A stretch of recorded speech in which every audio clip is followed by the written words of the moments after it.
Future Commerce is brought to you by Gladly. What if customer service could feel like a conversation between friends? Well, Gladly is a radically personal customer service platform that puts people, yes, people, at the center of a single lifelong conversation.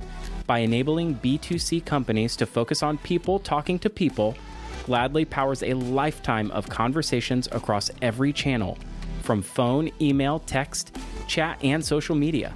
See what a truly customer-centered platform looks like today at gladly.com/futurecommerce.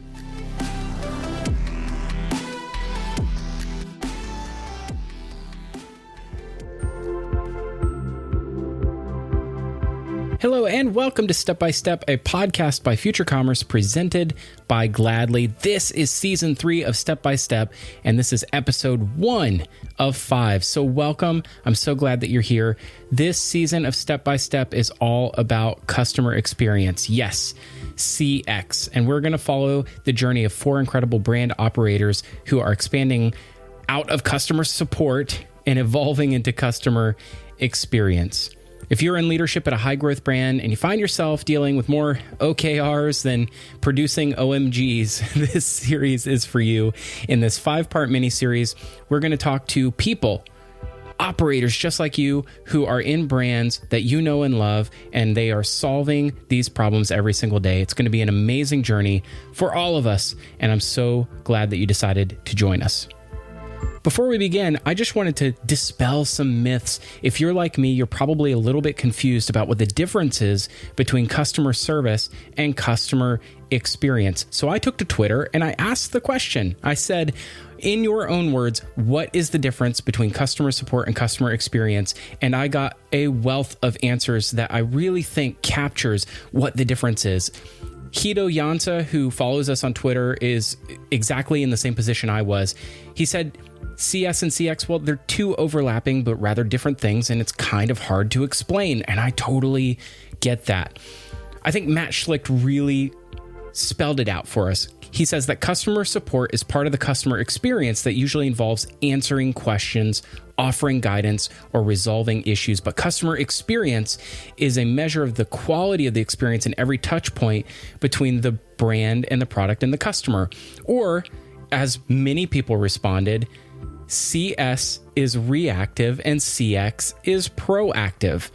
So this season of Step by Step, we're going to take you from zero to hero, from customer service to customer experience, to help you keep your promise that your brand has made to your customer through support, but extend a new promise to your customer through experience.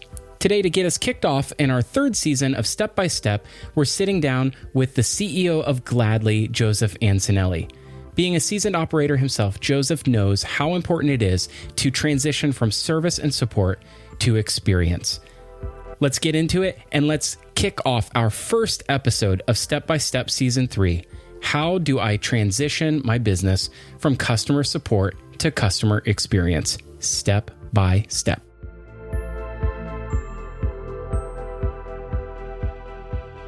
Today, we are beginning the first of 5 episodes here on Step by Step Week. We are going to get to the bottom of a big question that's been looming large here on our minds, and I'm sure on the minds of all of our listeners. It's how you transition from customer support or customer service to customer experience. And I couldn't think of anyone better to get us kicked off here for a week of Step by Step than and none other than Joseph Ancinelli, who's the CEO of Gladly, and probably the person I think has the most domain expertise and most qualified person to speak about such a subject. Welcome back for the 4th time, I believe, to the show, Joseph. Philip and Brian, thanks. Great to be with you again. So glad to have you. Let's get cut to the chase. This is the big question that I think is on a lot of people's minds. Like, what is the difference? Like, just in plain English, like, what's the difference between customer service and customer experience? I mean, I think if you were to try to describe it in a few seconds, customer service really is a focus and sort of presupposes that the role of customer service is about handling problems and issues post-sales, where a mindset of customer experience is about anticipating and and sort of proactively offering experiences across the entire spectrum of a relationship that a company has with the customer. And, those are two very, very different mindsets. It's true. It's very true. But all of that's happening in different places now. This year, I don't think we have to tell anybody. We've all sort of lived through it. But this year, a lot of that support that used to take place in a different sort of context is now shifted online. Maybe people used to go into stores and sort of mill over a purchase or think about it for a long time. Now all of that has to happen, outside of brick and mortar, maybe. So let's kind of talk about that as we set the table as the environmental challenge, and this is the opportunity, I think, for brands of all sizes to try to reorient their business around experience and not necessarily service. Yeah, I mean, I'll tell, just if I can, just like a funny anecdote to try to bring it to life. Like we work with a lot of obviously born and bred direct to consumer e-commerce companies, but we also work with a lot of companies that have been in retail that have now built big e-commerce businesses. And you would be surprised at how many times we go and meet with companies and their service team is actually in the warehouse. And that sort of depicts the mindset of how a lot of people historically have thought about service. They think about it as this part of the fulfillment problem. Wow. Does that make sense? And I think that when you start to say, no, wait a second. And I'm going to share a little anecdote. Curtis, who's with REI is one of our customers. Before they became a customer, I asked him, say, hey, what's driving you? Because they made this decision to go with us literally in the middle of the pandemic. What's driving you to make this transition for service? And he had this really great story about how they need to transform this view of service as this fulfillment thing to what he called the green vest experience. When you walk into an REI physical store, like, all the associates are wearing green vests and they're all usually experts in various areas. And he said, we have to figure out how we're going to take that kind of experience that you get when you walk into an REI and you're talking to the person about going hiking Kilimanjaro in Africa or something. What boots you need, what's the great pack to wear for that, what clothing do you need? He's like, we have to figure out how we're going to deliver that same kind of experience to the millions and millions of people now that are buying at rei.com. And he's like, that's what customer experience is really about. It's from beginning to the end and hopefully a virtuous cycle. It's so important right now too, because the truth is we've seen insane growth, just a monumental growth that we never expected on the digital side. And so what used to be our flagship experience was our flagship store. Right. But flagship store and digital store have really flip-flopped. They're now the preferred experience is digital. Most of transactions will be coming through digital. And so your frontline support for digital has to be as good, if not better, than the best service that you ever had in your flagship store, because that's where the majority of your money's going to come from. Super interesting. Yeah, I mean, I totally agree. I mean, we talked about this on a previous session, just about, the e-commerce metrics, that everyone's probably seen it, where e-commerce is a percentage of total retail sales. 10 years ago was about 5-6% of total retail. And every year was like adding a point, right? So it went from like 5 to 15 over 10 years, roughly, give or take. And from March till today, I think it's almost at 40% of total retail sales. Yes. Like that's like a fundamental shift that I don't think is obviously going to change. I actually wonder if this holiday season, it's going to be more than 50% of sales is going to be through online. I mean, like, that's amazing.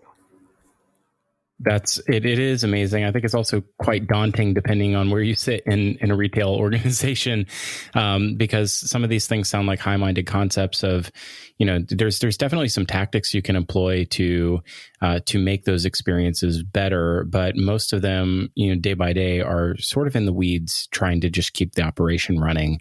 And, I've heard a lot of things over the course of getting ready to put together this series for Step by Step. And I've heard some things like voice of the customer. I've heard some things around, OKRs and KPIs, and I still hear some of the sort of fundamentals of driving a customer support system. And so I think that one of the things that we're looking to answer here is like, how do you retain a people mindset and not necessarily like a tools and workflows mindset, right? Yeah. It's not about the software. It is still about the people, but software can help you fulfill your brand mission at scale, right? And I think that's where we're trying to index here for the next 5 days. I think that what you measure sends a message, right? And I think historically, again, this idea of going from a service to an experience mindset, historically, companies have measured service through like the volume of tickets or cases that people handle in a day or a week or whatever. And like tickets and cases, they come from the legal case file. That's where that metaphor came from. And I don't know about you, but I don't usually look to the legal system in terms of thinking about customer relationships. I just, I don't know. They just don't seem to match, right? So it starts with that mindset of like, hey, what are we measuring? What matters, right? What matters is how many customers did we help today? How well did we help them? What's their satisfaction rating? And I also think it's metrics that people historically haven't talked about, which is how much revenue did we drive, right? A store is measured on revenue. Why is your service team why don't you think about it as a revenue center? And I think that that's part of the shift of the experience. And it's not that you want to, turn everyone into these hard charging, quota carrying sales reps or anything, but it's about being able to have a very natural conversation with a person digitally, having that conversation.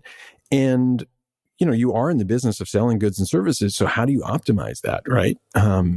Crate and Barrel, one of our other customers, Kate, who runs the team there, she joked, she said, before a year ago, if you'd asked me if I thought people would buy couches over chat, I would have told you that you're crazy. Mm-hmm. And now she jokes all the time. She's like, people buy a lot of couches over chat. And she's really changed the way that they measure and think about service. And she's like, it's fine if someone has a 27-minute conversation with a customer if the customer has a glass of wine and is talking to them about redesigning their living room and they're buying a bunch of furniture. She's like, that's totally okay. Mm. Where, the old world way of thinking about it, that would have been like, why did you spend 27 minutes on the call or on chat with that person? It's like, because they just spent thousands of dollars redoing their entire living room. Like, it's a mindset shift. It's a measurement shift. And I think you obviously have to have the right software underneath it to support it as well. But it is you got to start with that mindset shift. We're going to have this is a perfect teaser for an episode ahead where you're going to get to hear a lot more from Kate about this very topic. And so if you thought that was an interesting anecdote, just hold on, just stick around through the end of the week. You are going to hear a lot more from Kate, and she is amazing. Let's kind of unpack what the next 5 days of Step by Step, 5 episodes ahead. What are some things that are important takeaways? How can our listeners sort of prepare for the things that they should be kind of prepared to take away? What are some actionable insights they might learn over the next 5 days? So Kate runs the customer experience team at Crate and Barrel. And, she, as I've mentioned, she just has this great story about how they have completely changed the way they engage with customers through the contact center. And I think she'll share a lot about how they're doing all kinds of things around revenue generation and, doing payments over chat and things that, again, that she if you'd asked her a year ago, she never would have thought was happening. And then you have Melanie from Andy Swim. For folks that don't know Andy, Andy's a a direct-to-consumer swimwear brand for women. And Melanie's the founder of Andy. And she has this great set of stories how they realized that buying a bathing suit and wearing a bathing suit is actually one of the most personal things that you can do, because it's the closest. She has this funny quote which she told me, which is like, wearing a bathing suit is like the closest thing to being naked in public. I mean, it doesn't get more personal than that, right? And so she realized early on in the journey that they needed to create these really personal conversations with their customers. And she's now measured it. And she has all these amazing stories about people that actually contact them for quote unquote support actually are their best customers, and they spend the most money with them. And it's just a totally different mindset shift that she went through. And then Beck from Native Shoes, she is actually in charge of all customer experience, retail, marketing, et cetera, for Native Shoes. And a lot of the things that they have done to really connect and build that personal relationship is this mission that they're on, to live lightly and to minimize the impact of the products and goods that we use in the world today. And she really thinks about how you tie that mission to everything that they do, including their customer experience team. And then lastly, Jeff from Porsche. And Jeff has just got a great point of view around culture and people. And they have this whole program called Excite, which was this cultural change that they wanted to create at Porsche. People loved their cars, but a decade or so ago, like their JD Power scores around customer experience were actually really low. And he talks about the whole journey of how they really transformed that, mostly thinking about people and a point of view. And Jeff's got some great stories to tell. And also, his first career was a stand-up comic. So I think hopefully there'll be some good funny jokes in there too. Oh, some of that comes out in our conversation with him. Great. So those are the folks I think we have up and coming. I want to kind of just get into some quick hits that I think some people might be thinking about, which is, we've got a lot of people that are in operational roles that really have realized the benefit of using Gladly. And, this season of Step by Step is brought to you in partnership with Gladly, with us here at Future Commerce. I think some might be asking themselves, I think a really just honest question, which is, there are a ton of solutions that sort of do this already in the marketplace as they may think, right? There's a ton of solutions. They might already be using some of them. What's the impetus to start a company that introduces another one? What is the solution? Like, what is Gladly looking to solve, or what was the need that you looked to try to meet? You know that expression, necessity is the mother of all invention. Mm-hmm. So about 6 years ago, my wife and I, we moved into a new house, and I'm actually more of the shopper in the family. And I was on this site. The name will be nameless to protect the innocent, or the guilty in this case. And I was buying all these like houseware things. I was buying like, sheets and towels and, it's thousands of dollars worth of stuff. And I went to check out, and I never shopped with this company before. And when I got to the checkout, it didn't accept my purchase. So I'd spent hours on this thing, and I'm like, oh man, what am I going to do? So I took a PDF of the cart, and I emailed their support team. I said, hey, can someone help me do this transaction? And they wrote back and said, yeah, absolutely. Quickly wrote back, which was great. And they said, call us and we can help you with it. So I call, and the person on the phone doesn't have access to that email. I said, well, I have this big order that I'm trying to make. I'm hoping you can help me with it. And they're like, well, you have to tell me what it is. I'm like, there's like 172 things on this list. I said, can I email it to you? He's like, no. I said, can I fax it to you? He's like, no, you literally had to go line by line to tell him. And I was like, why is that broken? Why is it that companies can't know who I am and keep track of all the conversations that happen with me? So I went and visited all these contact centers. And what I realized in my journey of visiting 40 or 50 contact centers was that every service platform out there is designed and centered around a case or a ticket at the center. And they think about service as a workflow problem. It's about getting a work item, assigning it to a worker, tracking how long the worker does the work, and giving that worker more work. And we said, hey, that's not the way it should be delivered in the 21st century. And so we said, instead of centering a service platform around a ticket, let's center it around a person. And let's build a platform that is all about understanding who people are and matching that person, that customer, with the best customer to help them. Going back to that REI story, when you walk into the REI and they say, I want to go hiking, they're like, oh, you should talk to Jim or Jane because they were the experts there. How can we start to do that kind of matching based on who people are?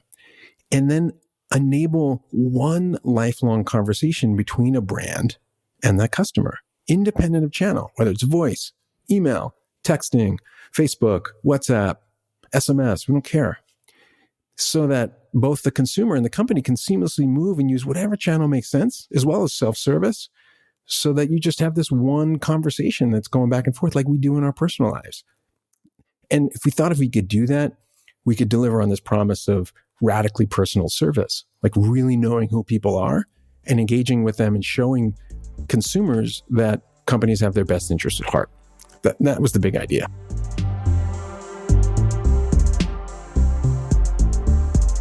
Gladly is a radically personal customer service platform. Gladly gives customer service teams the ability to treat their customers like people, from knowing their last purchase, their dress size, or even their child's upcoming birthday, all before ever saying hello.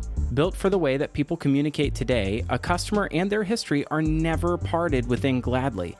And all conversations across all channels are all contained under a single conversation thread to give agents, the real heroes here, the tools that they need to deliver exceptional customer service experiences. Gladly works with some of the most innovative brands in the world, helping them to deliver a more powerful and more personal experience for their customers. Some of those customers are JetBlue, Tumi, Joanne, Godiva, and Native Shoes, and maybe even you. Don't wait.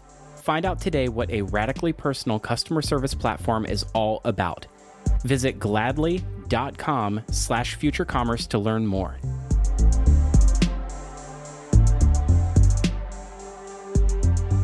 I love that's very authentic. Obviously, the term radically personal is something that's just core to Gladly and to you personally, so much so that you've got a podcast called Radically Personal.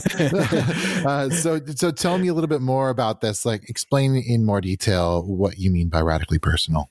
When you have a radically personal experience, it doesn't feel like a process. It doesn't feel like I'm engaging in support. It's like you're engaging with someone who knows you and they show that they know you. It's like how you would engage with a friend, right? It's very natural.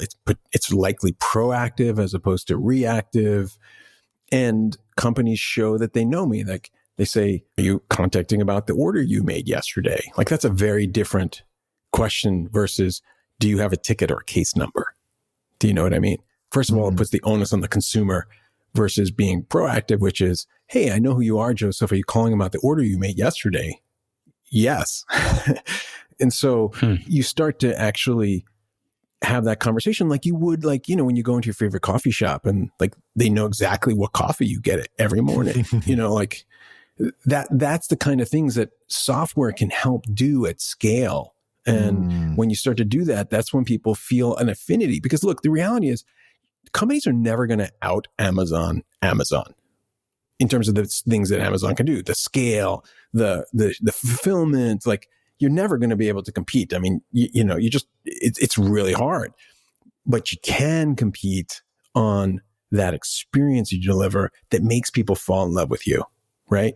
And that's what it's about. I think it's like radically personal experiences are things that make customers fall in love. So it is so much of an emotional connection between a brand and a consumer. And the only way you can do that is if you treat people like people, not treating them like cases and tickets. There's a something that I've been saying a lot lately, and depending on when everyone's listening to this, this could be the 15th time they've heard me say it in a week. But there's I used to lead engineering teams, earlier in my career, and I built engineering teams. And a big portion of the failure that we would see in our juniors in the group is they tried to solve problems that didn't exist yet. I'm reminded of that XKCD cartoon from, the early 2000s is the guy asks his friend to pass the salt. And after a few pains later with no action, he's like, I said, please pass the salt. And he says, oh, I'm building you, an abstracted mechanism to pass anything first. And, but I feel like that a lot of software developers they suffer from this, which is they want to get the thing that scales. And what's funny is I feel like maybe that's not even just software developers. There's something about delivering any kind of capability in a business that we're afraid of doing things that don't scale. So we do nothing as a result. Like we're frozen to inaction because we're afraid of what if this is effective? I think that the thesis here is that that technology is the differentiator. Technology allows us to deliver that brand promise at scale. Yeah, it should be an enabler, right? It's an enabler. Right. It's an enabler. It's giving people, culturally in the company, we obviously are all working distributed today post-COVID, but, I had this whole thing of like, you got to make sure you give people the right tools, right? And if you give people the right tools and you have the right culture, then the magic happens.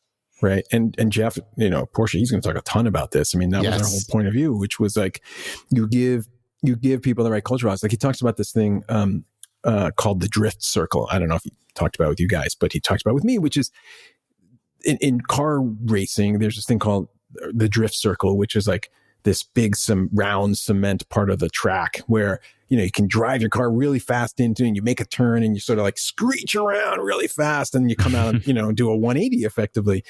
And unlike how most race car driving where you have to like hit the line, like the idea with Porsche and the drift circle is you give people a drift circle. Like, hey, within this circle, you got a lot of room to express your approach to things, but you got to be within that drift circle, right?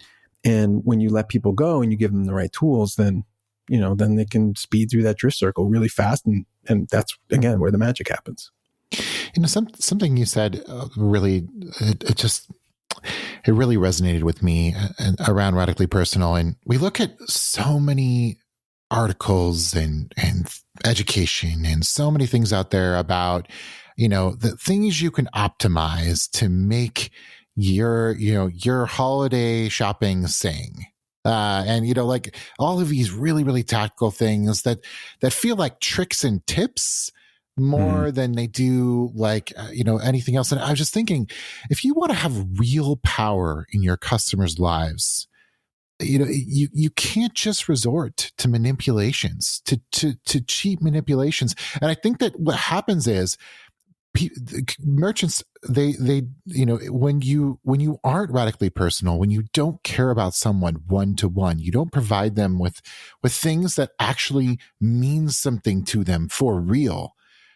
Of course, we're going to resort and sort of fall into just applying a bunch of tricks. But I think what I love about what you're saying is, to me, being radically personal means doing things that actually matter to your customers, that actually have power in their lives for real. Yeah. I mean, it's kind of the golden rule. I mean, I hate to, sound pedantic, but like, treat people how you would want to be treated. And, when you start to think that way and you're like, okay, well, what if I were on the other side of this contact as a customer, how would I want to be treated? Right. And when I want to be treated like someone who's, a human being, and I have a history and I have a relationship, or I'm about to start a relationship and I want to make sure it gets started on the right foot, so to speak. And I think that it's not about scripts and that sort of stuff. It's really just about giving people information. Because a great service experience or a great customer experience is one that is usually two people having a conversation at its core. It's a person usually talking to another person. There's also self-service, which I also think is super important, which is, we all want the tools and technology to help myself so I don't have to necessarily talk to a person. That's really important too. But when it does start to become a conversation between two people, it's about, hey, Brian, good to see you again. Thank you for this, or, how's XYZ? Like it just gets the whole conversation on the right foot. It puts that consumer and customer at the center of it. And it enables people to do stuff like, one example from one of our customers, I remember when they first went live, they're a company in the fashion space, and a customer was calling in to return a pair of shoes. And because they have now a people-centered platform that has all the information about who this person is, the conversation went from a return to, hey, I noticed this person, high lifetime value, buys a lot of shoes from this brand. And they said, hey, what didn't you like about them?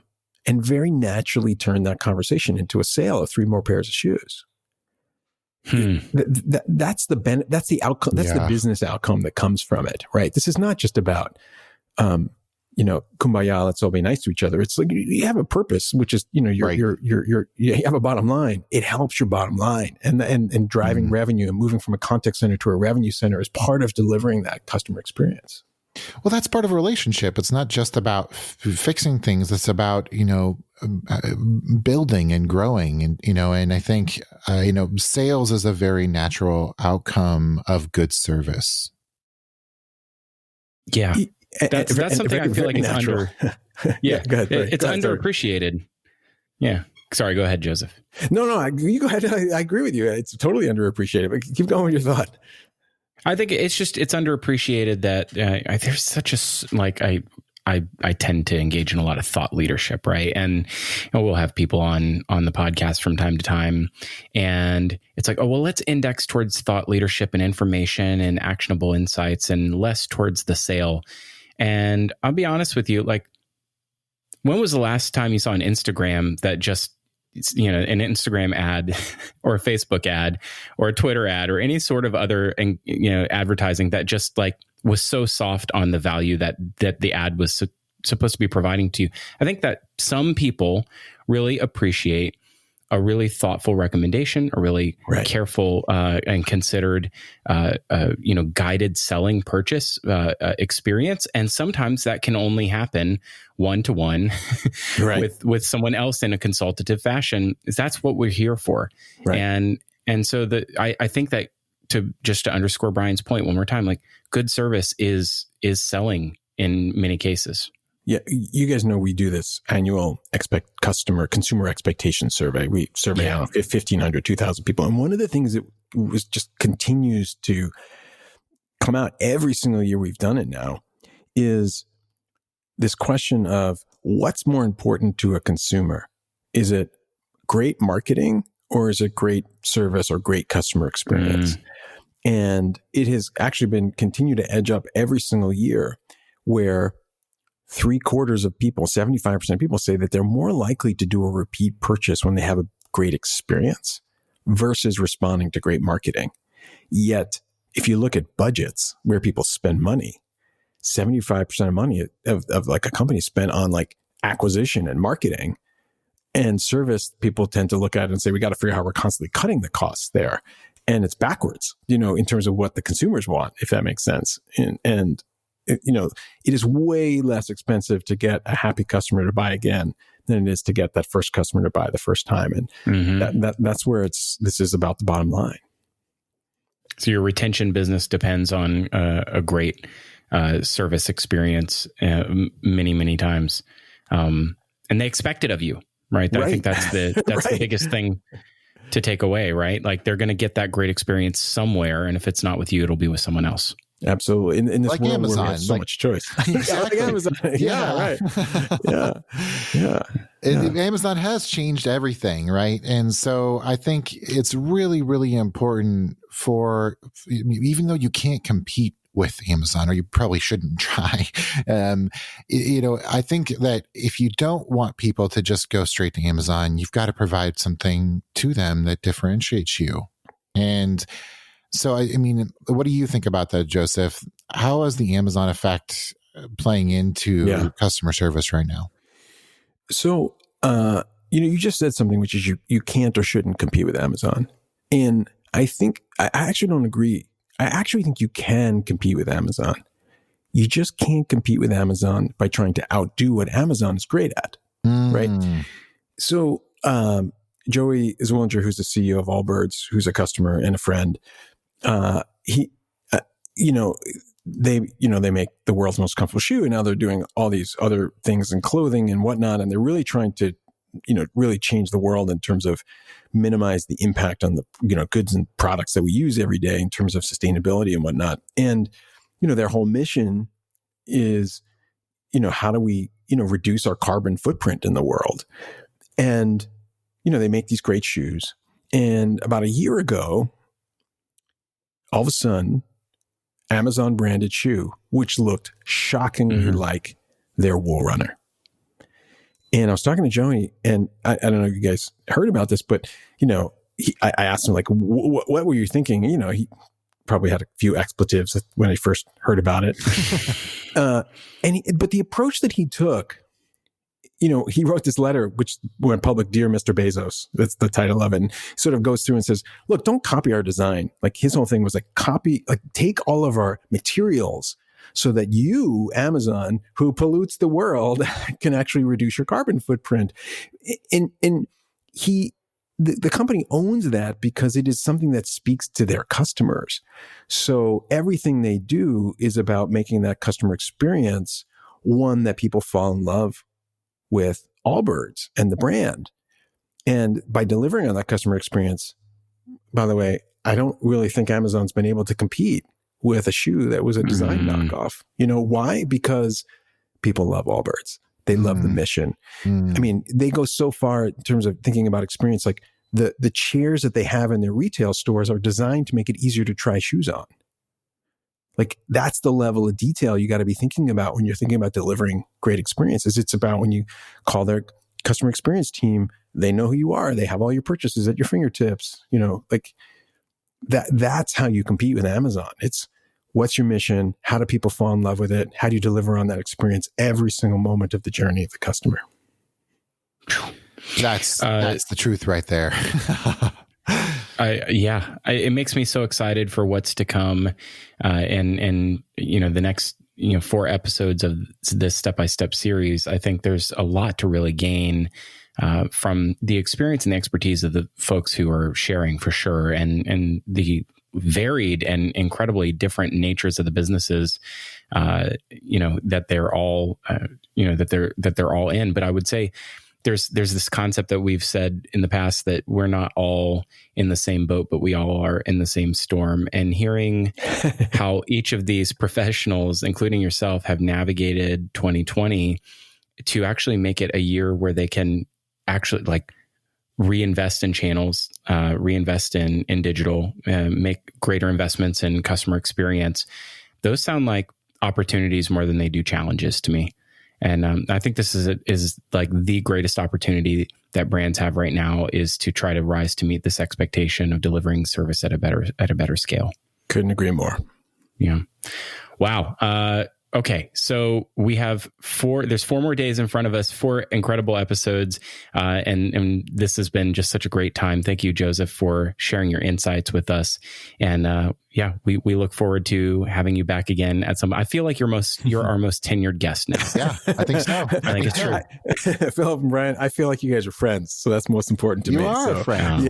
Yeah. So now, if only I could get you out on like a swamp run with me, Joseph. I'm going to get you to do it one day. I'll do a swamp run with you if you do a swamp mountain bike ride with me. Oh, done. Yeah, we could do that. All right. Deal. Absolutely. All right. We'll trick ourselves out. All right. I'm going to send you this picture of me on my mountain bike, like where my mountain bike is standing straight up with me standing next to it. That's so cool. It's great. And we appreciate you coming on the show. Thank you for listening. And we'll be enjoying all of this content here as we continue this journey step by step. Thank you so much to Joseph for joining us here on this first episode of the 3rd season of Step by Step. I hope you enjoyed it. I want to know, how are you taking customer experience to the next level in your brand? Let me know. Drop me a line, at hello@futurecommerce.fm. And if you are looking to take customer experience up a notch in your brand, look no further than Gladly. Why don't you get a demo and find out what Gladly can do for you? Check them out today at gladly.com/futurecommerce. That's gladly.com/futurecommerce and ask for a demo. Tell them Philip from Future Commerce sent you. Thanks so much for listening, and we'll see you on the next episode of Step by Step.